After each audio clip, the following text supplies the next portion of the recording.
O poder do agora. Capítulo 1. Você não é a sua mente.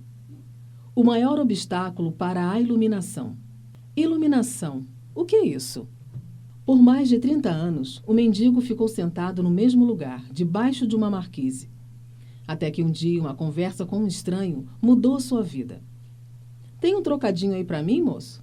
murmurou, estendendo mecanicamente seu velho boné. Não tenho", disse o estranho.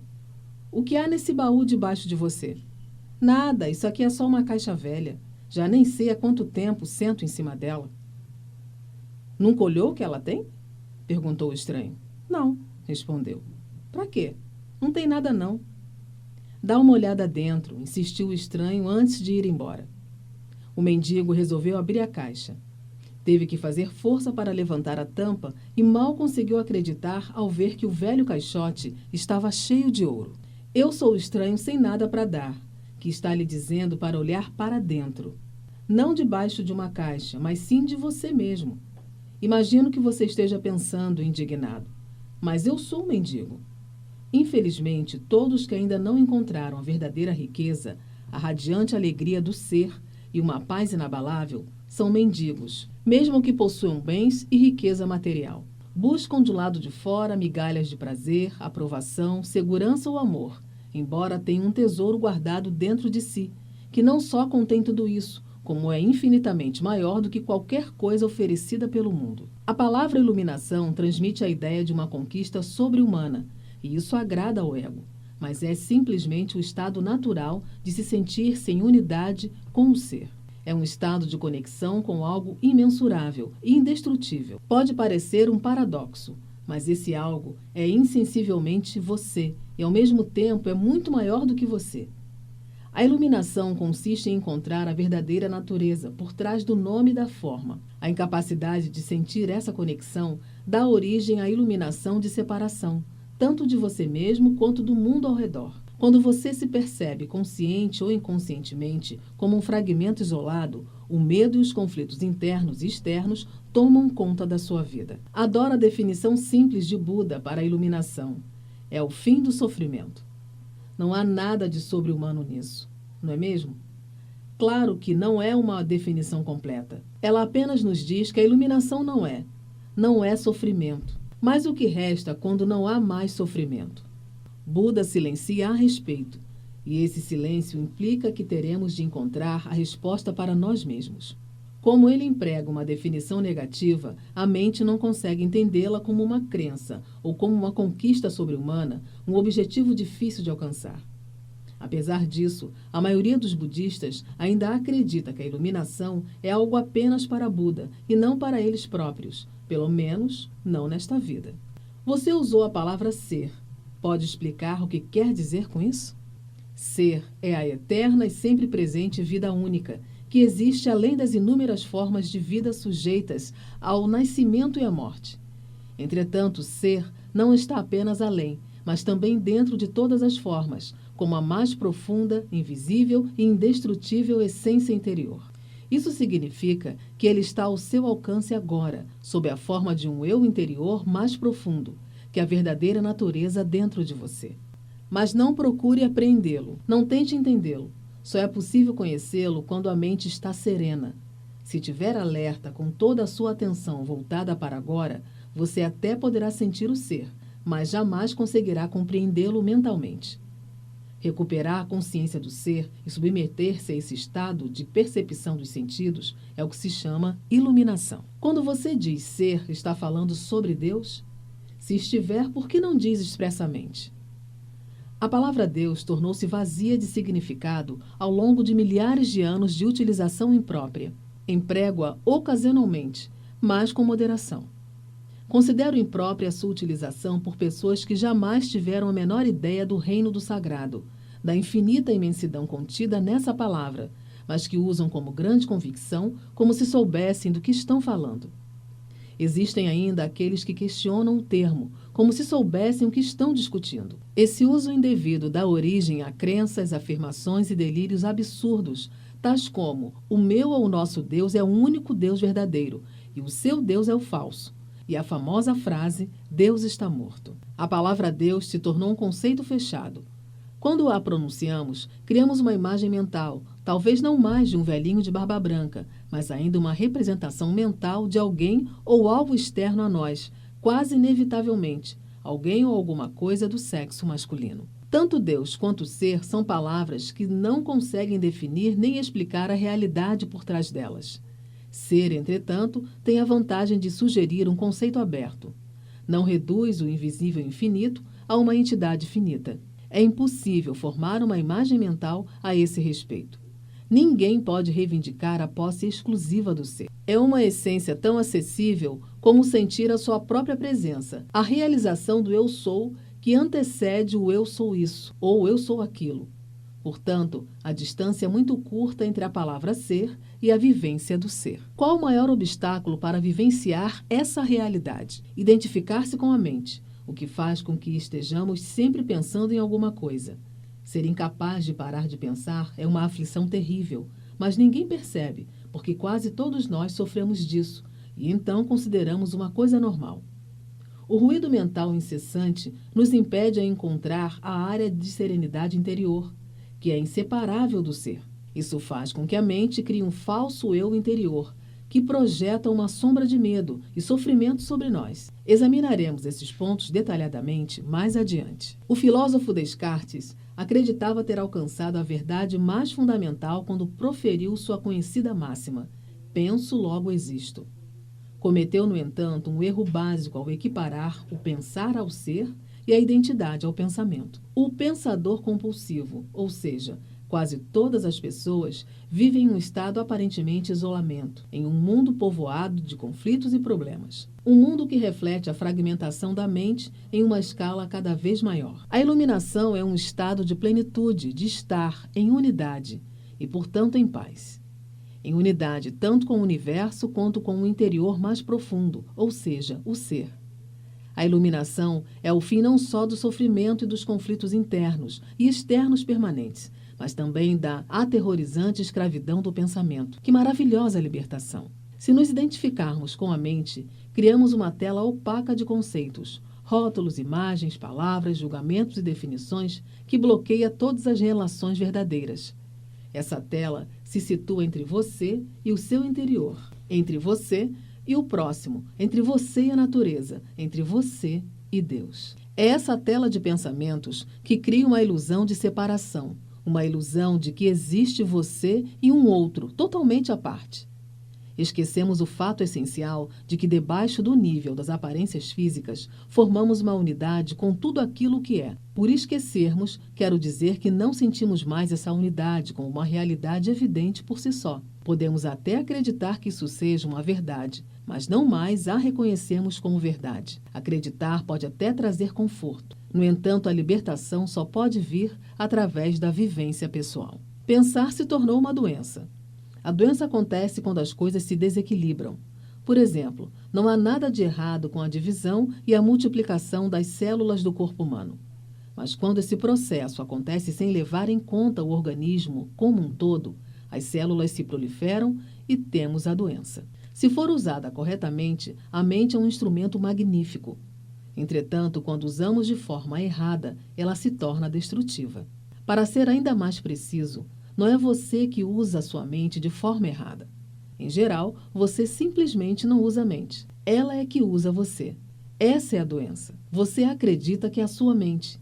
Eis aí o delírio. Um instrumento se apossou de você. Não concordo muito com isso. É verdade que penso muito sem um objetivo definido, como a maioria das pessoas, mas ainda posso escolher como usar a minha mente para ter e conseguir as coisas, e faço isso o tempo todo. Só porque podemos resolver palavras cruzadas ou construir uma bomba atômica, isso não significa que estamos usando a mente. Assim como os cães adoram mastigar os ossos, a mente adora transformar dificuldades em problemas. É por isso que ela resolve palavras cruzadas e constrói bombas atômicas. Mas essas coisas não interessam a você. Pergunta então, você consegue se livrar da sua mente quando quer? Já encontrou o botão que a desliga? A ideia é parar de pensar completamente? Não, não consigo, a não ser por 1 ou 2 segundos. Então, é porque a mente está usando você. Estamos tão identificados com ela que nem percebemos que somos seus escravos. É quase como se algo nos dominasse sem termos consciência disso e passássemos a viver como se fôssemos a entidade dominadora. A liberdade começa quando percebemos que não somos a entidade dominadora, o pensador. Saber disso nos permite observar a entidade. No momento em que começamos a observar o pensador, ativamos um nível mais alto de consciência.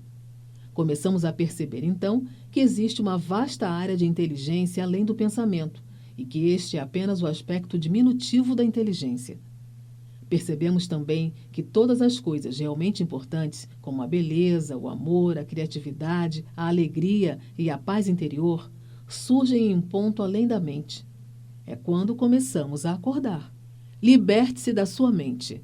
O que você quer dizer exatamente com observar o pensador? Quando alguém vai ao médico e diz: ouço uma voz dentro da minha cabeça, provavelmente será encaminhado a um psiquiatra. De uma forma ou de outra, praticamente todas as pessoas ouvem uma voz, ou algumas vozes, o tempo todo dentro da cabeça.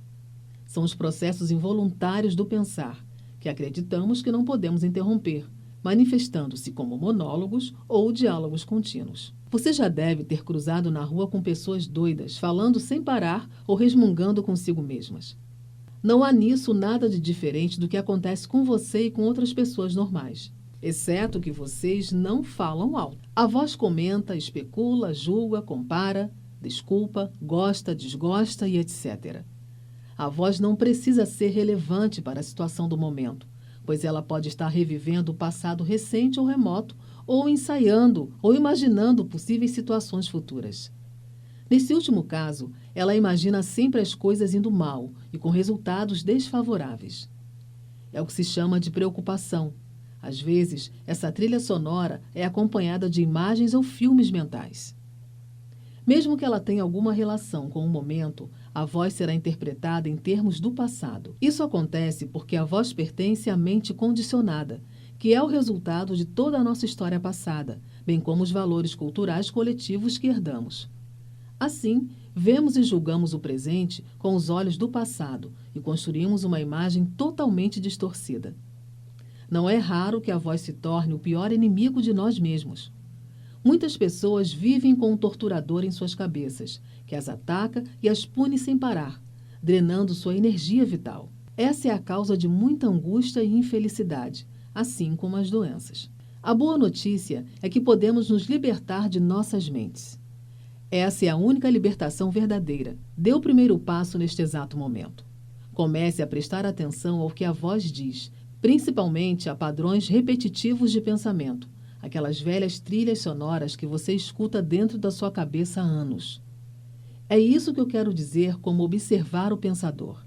É um outro modo de dizer o seguinte: ouça a voz dentro da sua cabeça, esteja lá presente como uma testemunha. Seja imparcial ao ouvir a voz, não julgue nada. Não julgue ou condene o que você ouve, porque fazer isso significaria que a mesma voz acabou de voltar pela porta dos fundos. Você logo a perceberá. Lá está a voz, e aqui estou eu, ouvindo-a e observando-a.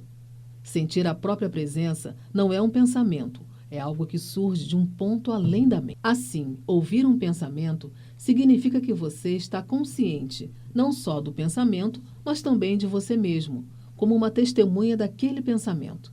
Isso acontece porque uma nova dimensão da consciência acabou de surgir. Quando você ouve o pensamento, sente uma presença consciente, que é o seu eu interior mais profundo, por trás ou por debaixo do pensamento. O pensamento, então, perde o poder que exerce sobre você e se afasta rapidamente, porque a mente não está mais recebendo a energia gerada pela sua identificação com ela. Esse é o começo do fim do pensamento involuntário e compulsivo. Quando um pensamento se afasta, percebemos uma interrupção no fluxo mental, um espaço de mente vazia. No início, esses espaços são curtos, talvez de apenas alguns segundos, mas aos poucos se tornam mais longos. Quando esses espaços acontecem, sentimos uma certa serenidade e paz interior. Esse é o começo do estado natural da unidade com o ser, que normalmente é encoberto pela mente. Com a prática, a sensação de paz e serenidade vai se intensificar. Na verdade, essa intensidade não tem fim. Você também vai sentir brotar lá dentro uma sutil emanação de alegria, que é a alegria do ser. Não se trata de um estado transe. Nada disso. Se o preço da paz fosse a perda da consciência e o preço da serenidade a falta de vitalidade e de vivacidade, então não valeria a pena. É exatamente o oposto. Nesse estado de conexão interior, ficamos muito mais alertas, estamos presentes por inteiro. Ao penetrarmos mais profundamente nessa área da mente vazia, como ela às vezes é chamada no Oriente, começamos a perceber o estado de pura consciência. Nesse estado, sentimos a nossa própria presença com tal intensidade e alegria que os pensamentos, as emoções, o nosso corpo, o mundo exterior, tudo se torna insignificante comparado a ele. No entanto, não é um estado egoísta, e sim generoso. Ele nos transporta para um ponto além do que antes julgávamos ser o nosso eu interior. Essa presença é essencialmente você e, ao mesmo tempo, muito maior do que você. Em vez de observar o pensador, podemos também criar um espaço no fluxo da mente, direcionado o foco da nossa atenção para o agora. Torne-se consciente do momento. Isso é profundamente gratificante de se fazer. Agindo assim, desviamos a consciência para longe da atividade da mente e criamos um espaço de mente vazia, em que ficamos extremamente alertas e conscientes, mas sem pensar. Essa é a essência da meditação. Na vida diária, é possível pôr fim em prática dando total atenção a qualquer atividade rotineira, normalmente considerada como apenas um meio para atingir um objetivo, de modo a transformá-la em um fim em si mesma. Por exemplo, todas as vezes que você subir ou descer as escadas em casa ou no trabalho, preste muita atenção a cada passo, a cada movimento e até mesmo a sua respiração. Esteja totalmente presente. Ou quando lavar as mãos, preste atenção em todas as sensações provocadas por essa atividade, como o som e o contato da água, o movimento das suas mãos, o cheiro do sabonete e assim por diante. Ou então, quando entrar em seu carro, pare por alguns segundos depois que fechar a porta e observe o fluxo da sua respiração. Tome consciência de um silencioso, mas poderoso sentido de presença. Para medir, sem errar, o seu sucesso nessa prática, verifique o grau de paz dentro de você.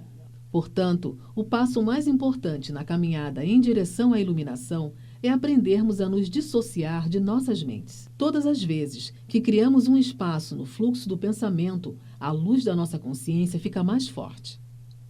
Um dia você pode se surpreender sorrindo para a voz de dentro da sua cabeça, como sorriria para as travessuras de uma criança. Isso significa que você não está mais levando tão a sério o que vai pela mente, pois o seu eu interior não depende dela. Iluminação, elevando-se acima do pensamento. O pensamento não é indispensável para sobrevivermos neste mundo? Nossa mente é um instrumento, uma ferramenta. Está ali para ser usada em uma tarefa específica e depois ser deixada de lado. Sendo assim, eu poderia afirmar que 80% a 90% dos pensamentos não só são repetitivos e inúteis, mas, por conta de uma natureza frequentemente negativa, são também nocivos. Observe sua mente e verificará como isso é verdade. Essa atitude causa uma perda significativa de energia vital. Esse tipo de pensamento compulsivo é, na verdade, um vício. O que caracteriza um vício? Simplesmente não termos mais a opção de parar. O vício parece mais forte do que nós. Proporciona ainda uma falsa sensação de prazer, um prazer que quase sempre se transforma em sofrimento. Por que temos de ser viciados em pensar? Porque estamos identificados com esse processo, já que a percepção do eu interior tem origem no conteúdo e na atividade de nossas mentes. Acreditamos que deixaríamos de existir se parássemos de pensar. No processo de crescimento, construímos uma imagem mental de nós mesmos, baseada em nosso condicionamento pessoal e cultural. Podemos chamar isso de o fantasma pessoal do ego. Consiste em uma atividade mental e só pode ser mantido através do pensar constante. A palavra ego tem sentidos diferentes para pessoas diferentes, mas aqui significa um falso eu interior, criado por uma identificação inconsciente com a mente. Para o ego, o momento presente dificilmente existe. Só o passado e o futuro são considerados importantes. Essa total inversão de verdades explica por que, para o ego, a mente não é totalmente funcional. O ego está sempre preocupado em manter vivo o passado, porque pensa que sem ele não seríamos ninguém. E se projeta no futuro para assegurar a continuação de sua sobrevivência e buscar algum tipo de escape ou satisfação lá adiante. Ele diz assim: um dia, quando isso ou aquilo acontecer, vou ficar bem, feliz e em paz. Mesmo quando o ego parece estar preocupado com o presente, não é o presente que ele vê, porque constrói uma imagem completamente distorcida, a partir do passado. Ou então reduz o presente a um meio para obter o fim desejado, um fim que consiste em um futuro projetado pela mente. Observe sua mente e verá que é assim que ela funciona. O momento presente tem a chave para a libertação, mas você não conseguirá percebê-lo enquanto você for a sua mente. Não quero perder minha capacidade de analisar e criticar. Não me importo em aprender a pensar de forma mais clara, com um sentido mais direcionado, mas não quero perder esse dom, que considero o bem mais precioso que temos. Sem ele, seremos apenas mais uma espécie animal. O predomínio da mente é apenas um estágio na evolução da consciência. Precisamos urgentemente passar o próximo estágio, senão seremos destruídos pela mente, que se transformou em um monstro. Falarei sobre isso em detalhes mais adiante.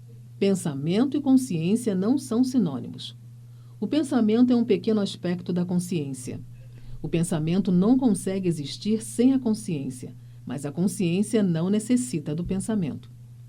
A iluminação significa chegar a um nível acima do pensamento, e não fica abaixo dele, no nível de um animal ou de uma planta.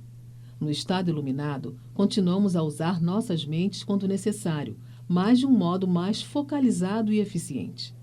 Assim, utilizando nossas mentes com objetivos práticos, não ouvimos mais o diálogo interno involuntário e sentimos uma enorme serenidade interior. Quando usamos de fato nossas mentes, e em especial quando necessitamos de uma solução criativa, há uma oscilação de segundos entre o pensamento e a serenidade, entre a mente ativa e a mente vazia. O estado de mente vazia é a consciência sem o pensamento. Só assim é possível pensar criativamente, porque somente desse modo o pensamento tem alguma força real. O pensamento sozinho, quando não mais conectado com a área da consciência, que é muito mais ampla, rapidamente se torna árido, doentio e destrutivo. A mente é, em essência, uma máquina de sobrevivência. Ela executa muitas coisas boas quando, por exemplo, ataca outras mentes e se defende delas. Coleta, armazena e analisa uma informação, mas não é nada criativa. Todo artista verdadeiro, quer tenha ou não consciência disso, cria a partir de um lugar de mente vazia, que se origina de uma serenidade interior. A mente, então, dá forma a um impulso criativo ou um insight. Até mesmo os grandes cientistas têm relatado que as suas descobertas mais originais aconteceram em um momento de serenidade mental. Uma pesquisa nacional realizada com alguns dos matemáticos mais preeminentes que já atuaram nos Estados Unidos, incluindo Einstein, para estudar seus métodos de trabalho, mostrou que o pensamento é apenas uma parte secundária da fase breve e decisiva do ato criativo em si. Logo, eu poderia dizer que a maioria dos cientistas não é criativa. Não porque não sabe pensar, mas sim porque não sabe como parar de pensar. Não foi a mente nem o pensamento que criou o milagre da vida ou nossos corpos. É claro que existe uma inteligência de uma dimensão muito maior do que a de mente. Não foi a mente nem o pensamento que criou o milagre da vida ou nossos corpos.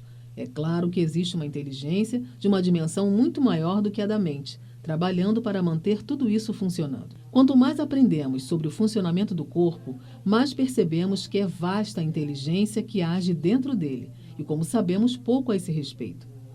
Quando a mente se relaciona com o corpo, transforma-se na mais maravilhosa das ferramentas. Serve então a alguma coisa maior do que ela mesma. Emoção, a reação do corpo à mente. E quanto às emoções? Elas me dominam muito mais do que a minha mente. A mente, no sentido em que emprego o termo, não é apenas o pensamento. Ela inclui nossas emoções, assim como todos os padrões de reações mentais e emocionais inconscientes. A emoção nasce no lugar onde a mente e o corpo se encontram. E a reação do corpo à nossa mente ou podemos dizer, um reflexo da mente no corpo. A mente, no sentido em que emprego o termo, não é apenas o pensamento. Ela inclui nossas emoções, assim como todos os padrões de reações mentais e emocionais inconscientes. A emoção nasce no lugar onde a mente e o corpo se encontram. E a reação do corpo à nossa mente, ou podemos dizer, um reflexo da mente no corpo. Por exemplo, um pensamento agressivo ou hostil vai acumulando aos poucos uma energia no corpo, a raiva. O corpo está se preparando para lutar.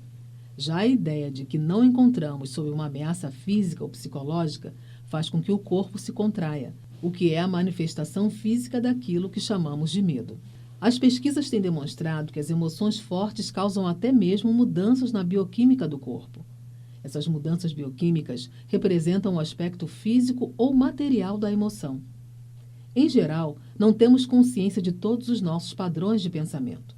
Só é possível trazê-los à consciência quando observamos nossas emoções. Quanto mais identificados estivermos com o nosso pensamento, com as coisas que nos agradam ou não, com nossos julgamentos e interpretações, ou seja, quanto menos presentes estivermos como consciência observadora, mais forte será a carga de energia emocional, tenhamos ou não consciência disso. Se você não consegue sentir suas emoções, se as mantém à distância, terminará por senti-las em um nível puramente físico, como um sintoma ou um problema físico. Muito se tem escrito a respeito disso nos últimos anos, portanto não precisamos nos aprofundar no assunto. É possível que um forte padrão emocional inconsciente venha a se manifestar como um acontecimento externo, algo que parece acontecer só com você.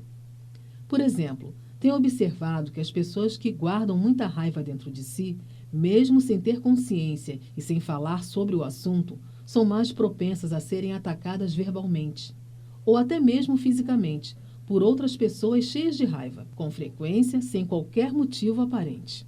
A razão é que elas desprendem uma raiva tão forte que acaba sendo captada de forma subconsciente por outras pessoas, e isso aciona a raiva latente que essas trazem dentro de si. Se você tem dificuldade de sentir suas emoções, comece concentrando a atenção na área da energia interior do seu corpo. Sinta seu corpo lá no fundo. Essa prática colocará você em contato com as suas emoções. Aprofundarei o assunto mais adiante. Você diz que a emoção é o reflexo da mente no corpo, mas às vezes ocorre um conflito entre os dois quando a mente diz não.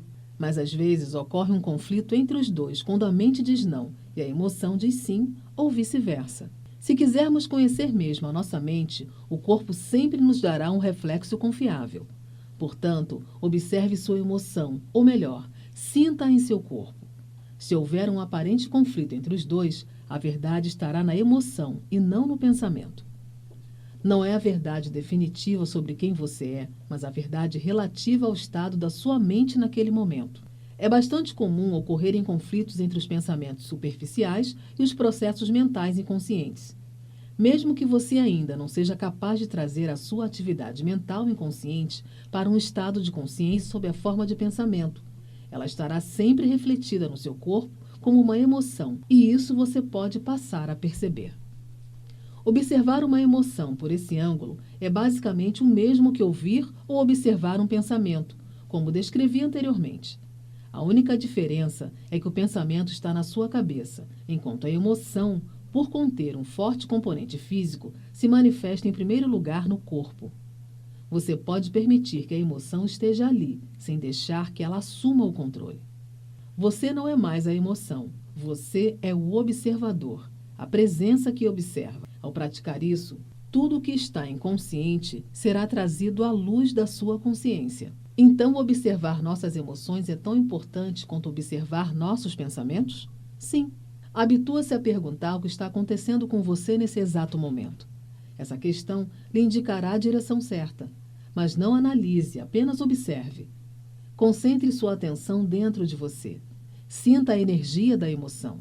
Se não há emoção presente, concentre sua atenção mais fundo no campo da energia interna do seu corpo. Essa é a porta de entrada para o ser. Uma emoção, em geral, representa um padrão de pensamento amplificado e energizado. Por conta da carga energética quase sempre excessiva que ela contém, não é fácil, a princípio, termos condições para observá-la. A emoção quer assumir o controle e quase sempre consegue, menos que você esteja presente e alerta. Se você for empurrado para uma identificação inconsciente com a emoção, ela se tornará temporariamente você. É comum se estabelecer um círculo vicioso entre o pensamento e a emoção, porque um alimenta o outro. O padrão do pensamento cria um reflexo amplificado de si mesmo na forma de uma emoção, fazendo com que a frequência vibratória desta permaneça alimentando o padrão de pensamento original. Ao lidar mentalmente com a situação, acontecimento ou pessoa que é identificada como causadora da emoção, o pensamento fornece a energia para a emoção, a qual, por sua vez, energiza o padrão de pensamento e assim por diante. Basicamente, todas as emoções são modificações de uma emoção primitiva, não diferenciada, cuja origem é a perda da percepção de quem somos por trás do nome e da forma. É difícil encontrar um nome que descreva essa emoção primitiva. A palavra medo é muito mais próxima, mas além do sentido da ameaça permanente, ela pode ser entendida como um profundo sentimento de abandono e incompletude. Por isso, talvez seja melhor usar uma palavra que não se confunda tanto com aquela emoção básica e chamar isso simplesmente de sofrimento. Por isso, talvez seja melhor usar uma palavra que não se confunda tanto com aquela emoção básica e chamar isso simplesmente de sofrimento. Uma das principais tarefas da mente, uma das razões de sua atividade incessante, é a de combater ou eliminar o sofrimento emocional, embora ela invariavelmente só consiga encobri-lo por um tempo. De fato, quanto mais a mente tenta se livrar do sofrimento, mais ele aumenta. A mente nunca pode achar a solução, nem pode permitir que encontremos a solução, porque é ela mesma uma parte intrínseca do problema. Imagine um chefe de polícia tentando achar um incendiário, quando o incendiário é o próprio chefe de polícia. Não nos livraremos desse sofrimento enquanto não extrairmos o sentido de um eu interior de identificação com a mente, ou seja, o ego. A mente é então derrubada de sua posição de poder e o ser se revela em si mesmo como a verdadeira natureza da pessoa. Já sei o que você vai perguntar agora. O que acontece com as emoções positivas, como o amor e a alegria? Elas são inseparáveis do estado natural de conexão interior com o ser. Sempre que houver um espaço de fluxo de pensamentos, podem ocorrer lampejos de amor e alegria, ou breves instantes de uma paz profunda. Para a maioria das pessoas, tais espaços raramente acontecem, e mesmo assim, por acaso, nas ocasiões em que a mente fica sem palavras, instigada por uma beleza estonteante e uma exaustão física extrema, ou mesmo um grande perigo. De repente se instala em uma serenidade interior. E de dentro dessa serenidade existe uma alegria sutil mais intensa, existe amor, existe paz. Normalmente, tais momentos têm a vida curta, pois a mente logo reassume essa atividade barulhenta, a que chamamos de pensar. O amor, a alegria e a paz não conseguem florescer a menos que tenhamos nos livrado do domínio da mente. Mas eu não os chamaria de emoções. Eles estão por debaixo das emoções. É um nível mais profundo. Portanto, precisamos nos tornar plenamente conscientes de nossas emoções e ser capazes de senti-las, antes de ser capazes de sentir aquilo que está além delas. A palavra emoção significa literalmente desordem. A palavra vem do latim emovere, que significa movimentar. Amor, alegria e paz são estados profundos do ser, ou melhor, 3 aspectos do estado de ligação interior com o ser. Assim, não possuem opositores pela simples razão de que surgem por trás da mente. As emoções, por outro lado, sendo uma parte da mente dualística, estão sujeitas à lei dos opostos. Isso quer dizer simplesmente que não se pode ter um bom sem que haja um mal. Portanto, numa condição não iluminada de identificação com a mente, aquilo que algumas vezes é erroneamente chamado de alegria é o lado geralmente breve do prazer, dentro da alternância contínua do ciclo sofrimento-prazer. O prazer sempre se origina de alguma coisa externa a nós, ao passo que a alegria nasce do nosso interior. A mesma coisa que proporciona prazer hoje provocará sofrimento amanhã, ou nos abandonará, e essa ausência causará sofrimento. Do mesmo modo, o que se costuma chamar de amor pode ser prazeroso e excitante por um tempo, mas é um apego adicional, uma condição de necessidade extrema, que pode vir a se transformar no oposto, em um piscar de olhos. Muitas relações amorosas passam a euforia inicial, oscilam entre o amor e o ódio, a atração e a agressão. O amor verdadeiro não permite que você sofra. Como poderia? Não se transforma em ódio de repente, assim como a verdadeira alegria não se transforma em sofrimento. Antes de atingirmos a iluminação, antes mesmo de nos libertarmos de nossas mentes, podemos ter lampejos de alegria autêntica, de um amor verdadeiro ou de uma profunda paz interior, tranquila, mas intensamente viva. Esses são aspectos da nossa verdadeira natureza, em geral obscurecida pela mente. Mesmo dentro de uma relação normal, de dependência, é possível haver momentos em que podemos sentir a presença de algo genuíno, incorruptível, mas serão somente lampejos, a serem logo encobertos pela interferência da mente. Você poderá ficar com a impressão de que teve alguma coisa muito valiosa, mas a perdeu. Ou a sua mente pode lhe convencer de que tudo não passou de uma ilusão. A verdade é que não foi uma ilusão e você também não perdeu nada. Esse algo valioso é parte do seu estado natural. Pode estar encoberto, mas nunca ser destruído pela mente. Mesmo quando o céu está totalmente coberto, o sol não desapareceu. Ainda está lá, por trás das nuvens. Buda diz que a dor ou o sofrimento surge através de desejos ou anseios e que para se libertar da dor é preciso romper as amarras do desejo. Todos os anseios nascem da busca da mente por salvação ou satisfação nas coisas externas e no futuro, como substituídos pela alegria do ser. Se somos nossas mentes, somos aqueles anseios, aquelas necessidades, desejos, apegos e aversões. Fora deles não existe eu, exceto como uma mera possibilidade, um potencial não preenchido, uma semente que ainda não germinou. Nessa condição, até mesmo o desejo de nos tornarmos livres ou iluminados não passa de mais um desejo a ser realizado ou concluído no futuro. Portanto, não busque se libertar do desejo ou adquirir a iluminação. Torne-se presente, esteja lá, como um observador da mente. No lugar de citar Buda, seja iluminado, o que é o que a palavra Buda significa. Os seres humanos têm vivido enredados pelo sofrimento por séculos, desde que decaíram do estado de graça, penetraram no domínio do tempo e da mente e perderam a percepção do ser. Nesse momento, começaram a perceber como fragmentos sem sentido em um universo estranho, sem conexão com a fonte e com o seu semelhante. Enquanto estivermos identificados com as nossas mentes, ou seja, enquanto estivermos inconscientes espiritualmente, o sofrimento será inevitável. Refiro-me aqui ao sofrimento emocional, que é também a causa principal do sofrimento físico e da doença. O ressentimento, o ódio, a autopiedade, a culpa, a raiva, a depressão, o ciúme e até mesmo uma leve irritação são formas de sofrimento. E qualquer prazer ou forte emoção contém em si a semente do sofrimento. É o inseparável oposto, que se manifestará com o tempo. Quem já tomou bebidas alcoólicas ou drogas para ficar alto, sabe que o alto se transforma em baixo e que o prazer se torna uma forma de sofrimento.